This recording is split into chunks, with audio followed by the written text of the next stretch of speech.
Fala pessoal, tudo bem? Por aqui o professor Lucas Tavares com mais uma das nossas leituras obrigatórias. Tá? O artigo que a gente traz hoje é o artigo denominado Two-Point Method, a Quick and Fatigue-Free Procedure for Assessment of Muscle Mechanical Capacities and One Repetition Maximums, um paper publicado pelo professor Amador Garcia Ramos no Strength and Conditioning Journal.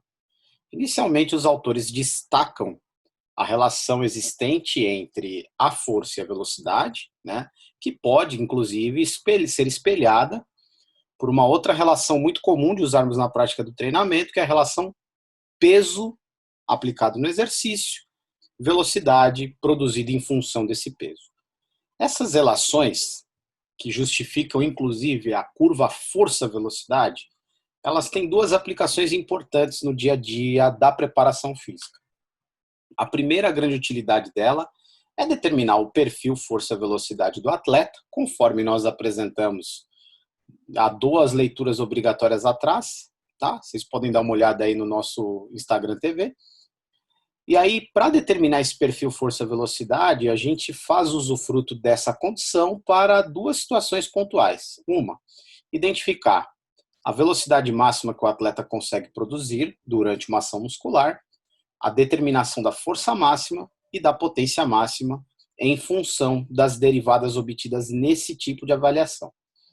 Isso também permite delimitar as zonas de treinamento em função da velocidade e da força que o atleta tem como competência produzir durante a realização dos diferentes exercícios. A outra situação que também insere-se aí grandes relações com a curva força-velocidade seria a condição de identificarmos qual a associação do perfil do atleta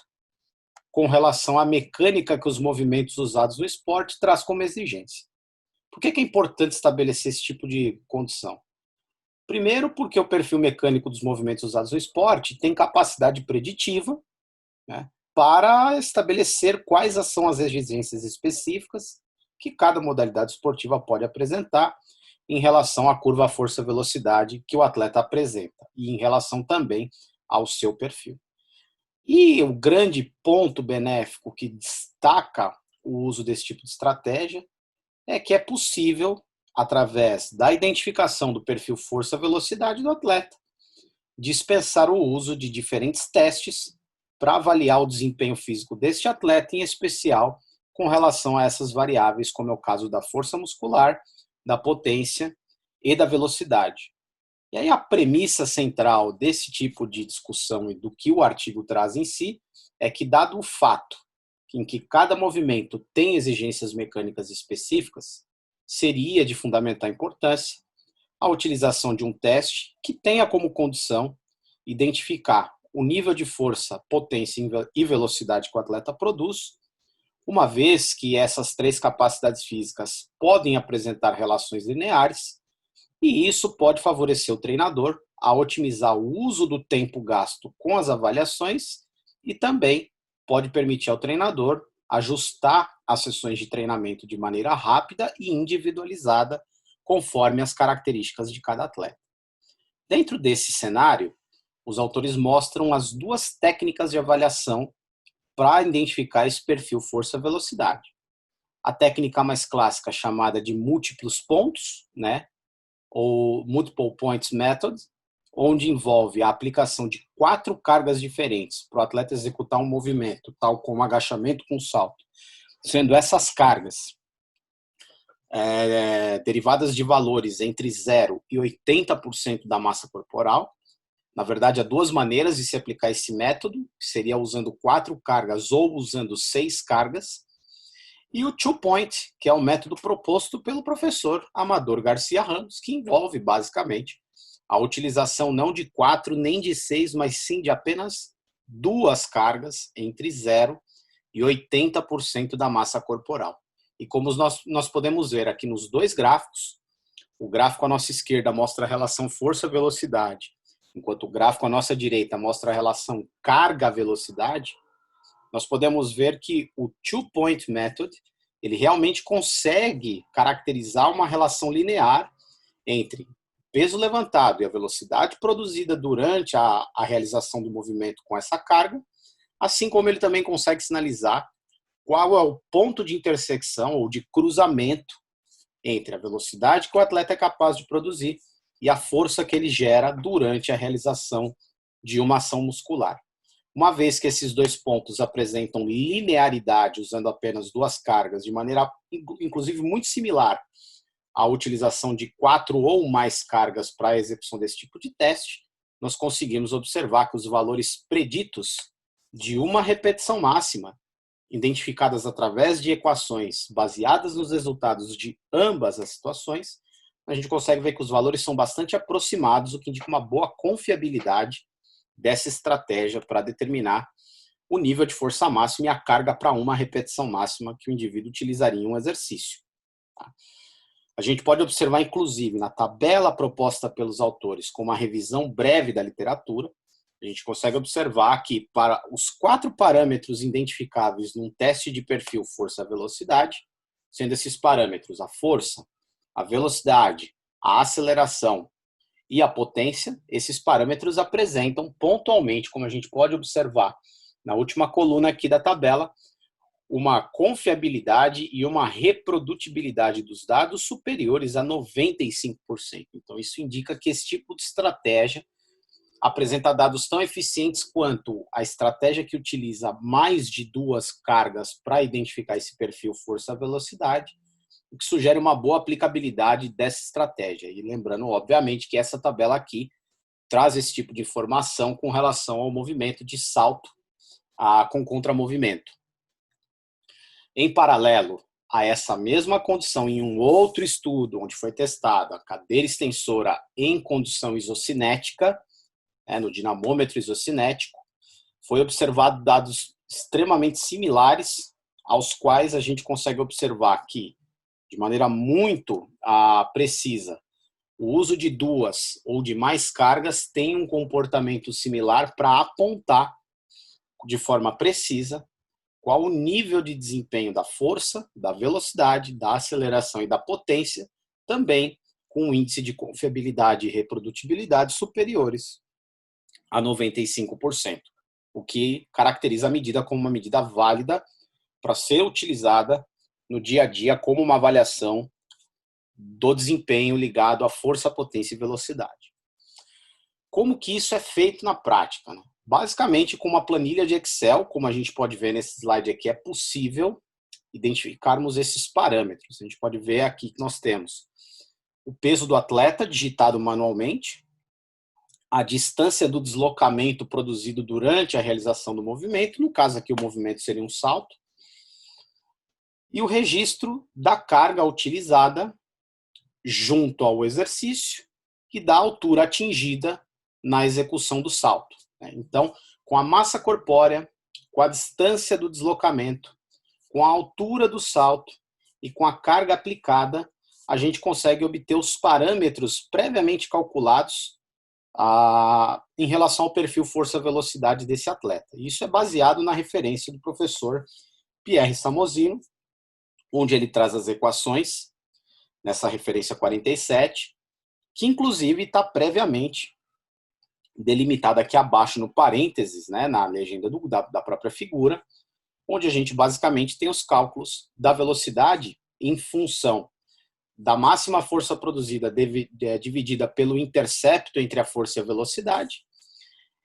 e a máxima potência produzida, que nada mais é do que a multiplicação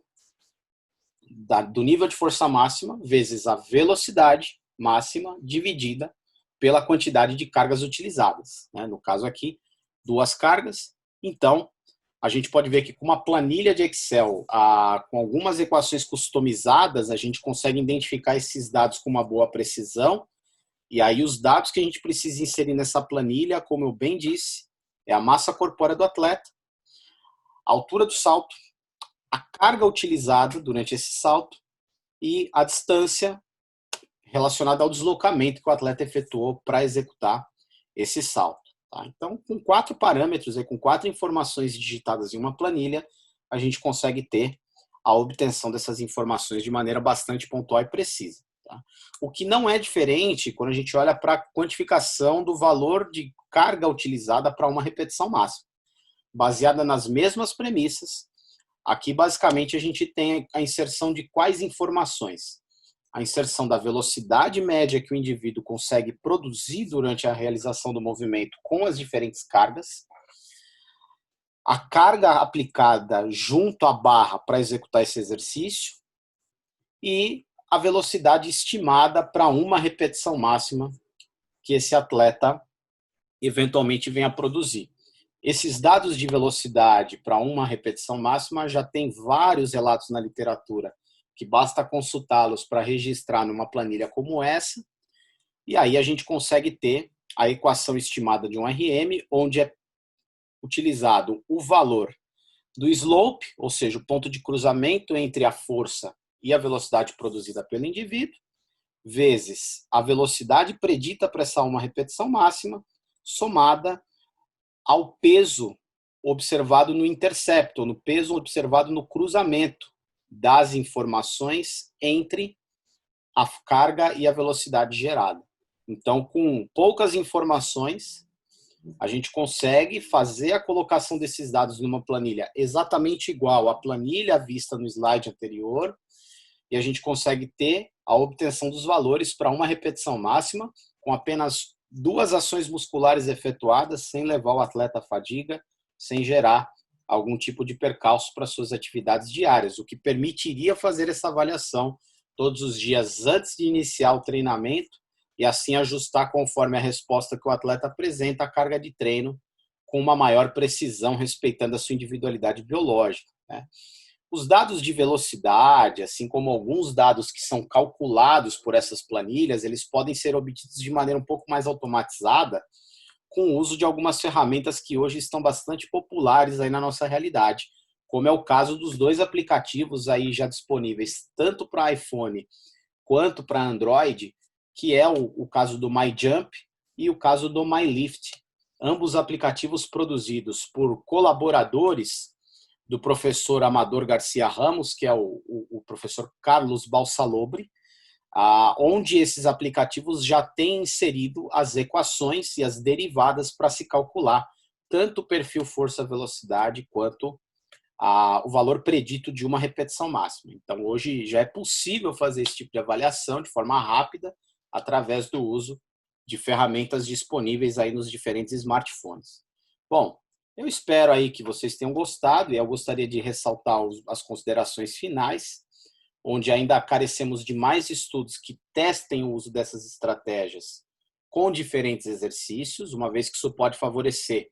a escolha do método de treinamento e também possa favorecer a adoção de uma estratégia mais eficiente para a progressão da carga de treino. Há uma necessidade também de cruzar esses indicadores do perfil força-velocidade com indicadores fisiológicos. Tem estudos que surgiram nos últimos meses, mas ainda precisamos de estudos mais linkados com essa abordagem metodológica. Ainda carecemos de mais dados sobre como os indicadores fisiológicos podem sinalizar mudanças no perfil força-velocidade. E também há uma necessidade de testagem desse tipo de estratégia com amostras que sejam mais elevadas, maiores, quantitativamente falando, onde com amostras maiores a gente consegue traçar uma curva de sensibilidade, uma curva ROC, onde através dessa curva seria possível separar e classificar o atleta em nível de responsividade ao treinamento aplicado através dessa estratégia. Então, testar isso com atletas que venham desde o nível amador até o nível mais elevado possível de desempenho pode favorecer na obtenção de respostas que são úteis aí no uso dessa estratégia.